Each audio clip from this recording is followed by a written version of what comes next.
예, 물론 나영이라는 이름은 가명입니다. 그럼에도 불구하고 지금 신의진 의원이 이 논란에 휩싸여서 본인이 물론 적극 해명하고 나영이 아버지도 해명을 했습니다만, 자, 일단 김 박사님 이 부분은 네. 어떻게 보십니까? 이거 많은 그동안 그 수사를 하시면서 예, 많이 보셨을 텐데요. 일반적으로 이제 이 사건을 나영이 사건이라고 부르다가요. 예. 이게 이제 2008년도 12월경에 안산에 있는 인근 교회에서 초등학교 그 당시 1학년이었던 나영이 가명입니다. 본명 아닙니다. 그 나영이를 그 조두순이라는 그 소화기호증 환자가 예. 성폭행해가지고 문제가 됐던 사건인데요. 이 사건을 이제 나영이 사건이라고 한참 부르다가 이러면 안 된다. 특히나 성폭력 범죄 같은 경우는 2차, 3차 피해가 더 심한 건데 가해자 중심으로 바꾸자 해서 조두순 사건으로 명칭을 다 변경을 했어요. 그런 사건이었는데 그 사건은 이제 신의진 의원이 그 당시에 주치의였습니다. 그 나영이의. 예. 그러다 보니까 이제 선거 그 현수막에다가 나영이 주치의라는 그런 내용을 그 적었던 겁니다. 그래서 이제 논란이 좀 야기가 되니까 이제 뭐 지금은 가렸다고 해요. 그리고 나서 끝났으면, 그리고 사과를 하고 끝났으면 정리가 됐을 텐데 그 이후에 나영이 아버지가 올려도 사용해도 상관없다고 해서 올렸다는 2차 어떤 해명서를 내놓으면서 또 이 비난이 좀 폭주한 거죠. 왜 그러냐면요.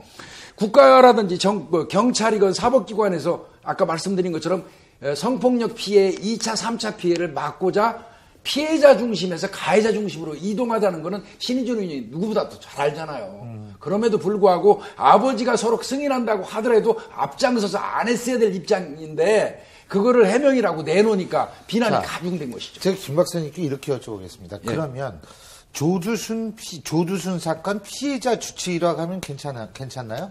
그런데 이제 그건 또 거기에 또 따를 게 있어요. 정치에 구태여 어린아이가 성폭행당해서 희생당한 내용을 저기에다 꼭 개입시켜서 쓸 필요가 있느냐. 또 이런 문제가 또 따를 수 있겠죠. 알겠습니다. 최 변호사님은?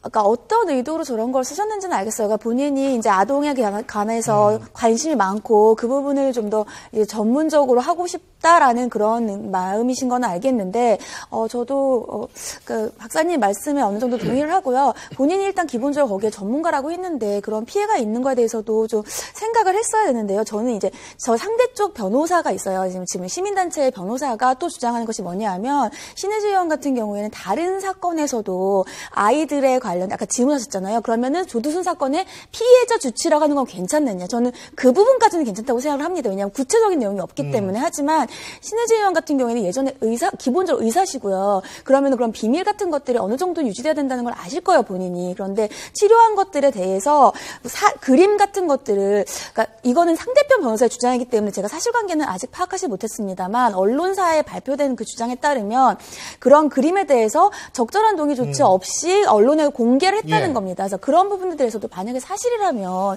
그런 부분들은 그런 실제로 받았던 환자라든지 아니면 또 피해 아동 아닙니까? 그런 것들은 좀 더 주의가 필요하지 않을까 싶은 생각은 물론 들었습니다. 이제 좀 더 거기에 확인이 필요할 네네. 것 같다는 생각이 듭니다만, 어쨌든 선거 처리됐다라는 사실은 들고요.